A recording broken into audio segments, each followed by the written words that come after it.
After the introduction of the major system to the Dota 2 competitive world, we thought the scene was becoming more professional than before. We weren't wrong, but as every system, it has flaws and voids. The reason why the major system was created is not clear, but we can take some good assumptions. One of the most notable Valve policies is placing players over organizations, so it made sense to have more Valve events to allow more protection to the players during the year.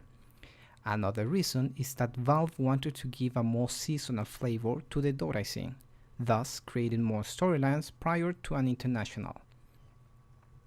Of course, there's the money factor. It will take some time to explain, but a constant flow of cash during one year creates more value than one big cash injection during this year.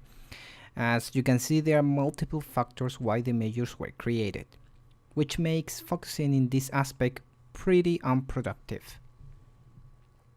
We have what's maybe the most competitive Dota scene in years, maybe ever. Most of the teams have a good chance in taking top spots at important tournaments. Granted, not all of them can beat OG, if considering the recent results. I mean, there is a lot happening in the last 2 months or something. Like, nowadays OG is clearly the best, but 2 months or even less ago, it was really not that clear, especially before the Manila Major. In the end, all the teams have a chance to have a spotlight. One of the things the major system brought to us is a scene with a bigger division between tier 1 or 2 and tier 3 or 4 teams. Participating in a major grants you an option to become a tier 1 consistent team. I mean, basically you can become a tier 2 team officially, at least, by participating in a major. But what about the teams that didn't make it to the major? The major system itself gives us the answer. A team that fails to make it to the major has still a chance to participate in other LANs, or even the major qualifiers, if you can say. As we said, everyone has a chance to shine. For more recent results, look at Navi and Alliance, for example. Navi performed very well in some minor LANs, and Alliance even took some of these LANs, like WCA and Starladder if I'm not wrong. Yet they performed pretty bad in the majors compared to what we could have expected for them. In the end, the major system created a bigger gap between tier 1 teams and the rest, but it also created better bridges to contest those teams, better bridges to become a tier 1 team. Now let's go to the TI6 direct invites. There are lots of controversial decisions, or at least debatable decisions. Alliance and Fnatic are the ones that took like shitty deal maybe with the invite system, if there is any invite system. The problem for Valve is that EG and Secret actually did something no one expected some time ago. They changed their roster just after Manila, ditching the 100% secure TI invite. And we can say that fucked up a lot of things. Valve directly invited 8, 8, 12 teams for the Frankfurt, Shanghai and Manila majors respectively, and since TI3 it's been 13, 11 and 10 respectively, of course. So we can see some trends that could give us some expectations for these so precious TI invites. But Valve's answer to the current shape of the scene was inviting only 6 teams. 6 teams. Yes, less teams than before, but 4 or 3 less of what we could have expected. So trying to see a pattern with Valve invite system is actually just a waste of time. This is when a lot of people ask for a more transparent system which allows everyone to have a precise and realistic expectation about if they are going to get invited or not. In an ideal world, Valve will invite only the winner of the past TI, maybe even not, and make qualifiers for all of those remaining spots. Esports and the Dota scene are not yet in a position to have a system like that. As long as the TI is as big as it is, teams will rather go to the TI and miss the rest of the majors, even if the major system exists to give the players more to fight for during the year.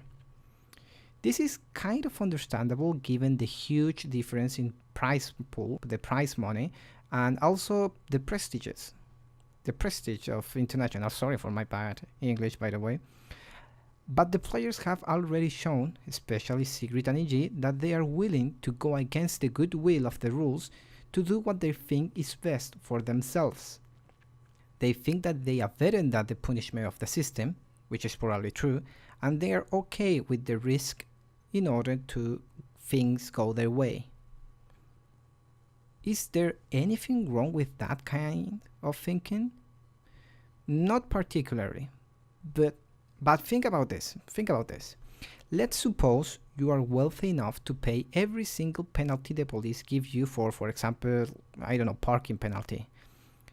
These players have shown that they are willing to park wrong, I mean in a bad spot, since they can pay the penalty because they are wealthy enough. They trust that they are better than the system. Again, nothing really that wrong here. Neither Secret nor EG have broken the rules. Well, I mean they did, but they got the punishment and they accepted it. What I'm talking about is the spirit behind this. It's not like they were forced to do it. They willingly changed rosters, thinking that a boot camp and the qualifiers will give them enough practice to get a better placement at TI than keeping their rosters together and working their issues, etc., as OGL Liquid probably did. Team Secret, for example, will play more games during the qualifiers than all the games they played during 687. That's insane if you think about it. The defending champion of the TI might miss the event because of a roster swap. Both teams went all in with this. If they fail, they are just a bunch of arrogant players that miss the most important esport event of the year, to which they were already invited. I mean, come on, 100% sure Secret and EG were going to get a direct invite. If they make it to TI, we could say that they were right all along. In either case, we could argue that the system doesn't work. But in both cases, we could say that the spirit of the system is the one not working.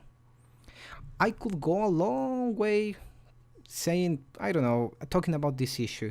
And there are a lot of different opinions that are valid, like, hey, the system exists and Secret is still Kate Guija and Misery. So what happens if they, for example, get to TI because they got to Manila by the invite? Because they did it under the rules. So what's the point of having this rule? Well, there are some points that preventing that supposedly to happen. I mean, it's not something that it shouldn't happen. It's something that you should think about happening. But as these players think they're better than the system, they do it. Maybe the punishment is not just strong enough. Maybe the punishment should be you can't participate in the tournament. No way. I don't know. Maybe you have to pay me back something, which is ridiculous, to be honest. Now that I think that. I don't know. The system has flaws, and the players are willing to exploit those flaws. At this point, I think I need to summarize a bit what I'm saying because it's very confusing. Maybe I'm not probably putting all my thoughts together because I think no one is right in this. That's the main thing I want to say. No one is right. You are not right. I'm not right. Valve aren't right. Secret and EG clearly are not right. No one is right. I mean, the only way EG and Secret could be right if they actually have a very good placement in TI, maybe even winning it. Maybe, but that doesn't mean that Valve was wrong with the system, that it has to exist, but maybe it was not really, it didn't fix all the flaws.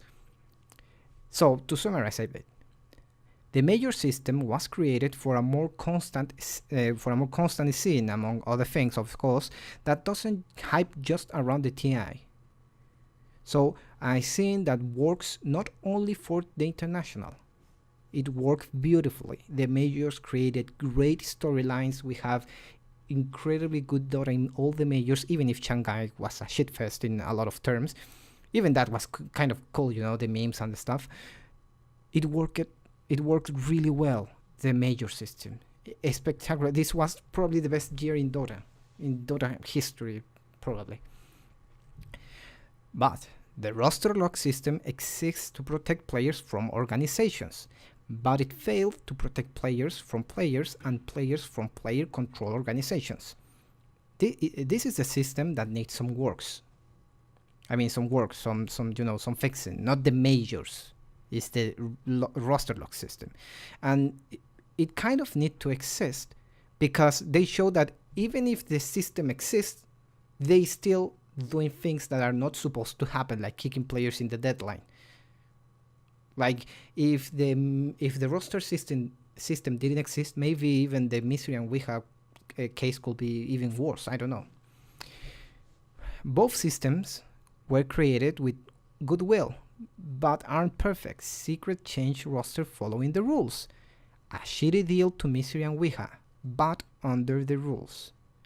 This wasn't expected by Valve and any of us. Most importantly, by Valve. Valve answered this by changing drastically their invite policies for Manila Major, given this scene was super competitive but very inconsistent. Very inconsistent, that's the key. This inconsistency was led by two of the most important teams, EG and Secret, the TI winner and the recent Major winner.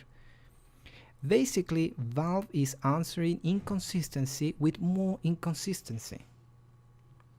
Kind of the way Dota works, no? We answer imbalance with more imbalance, something like that. Valve can't invite EG and Secret to TI, as they were expecting. But at the same time, it's unfair to give all the teams an invite just because these two teams will not get that direct invite. There is basically no way that Valve can invite 8 to 10 teams without pissing off all the teams. There is no way. In previous years, invitations for the TI were kind of okay, I will say. I don't remember too much fuss around invites, maybe a particular team over the other, but nothing that, let's say there was a consensus on the invitations. Now there is no, I mean, we could get to a consensus, but there is more debate to have, which mostly is fair. An important point is region balance.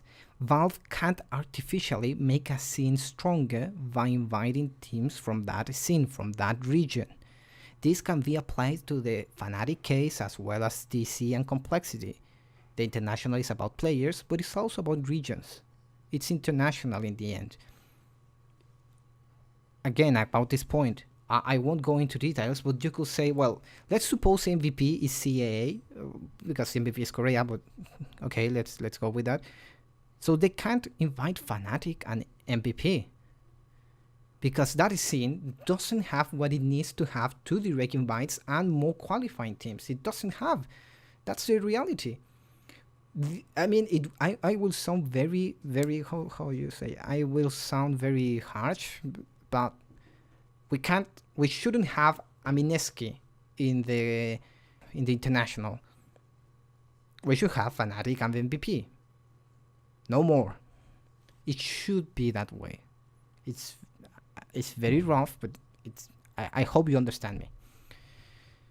It's unclear what Valve pretends by reducing these invites. Probably they want to make qualifiers worth a lot more than before. Again, another thing, qualifiers, especially open qualifiers, were not meant to be played by teams like EG and Secret. Never. Just because a rule has a hole doesn't mean you are supposed to go through that hole.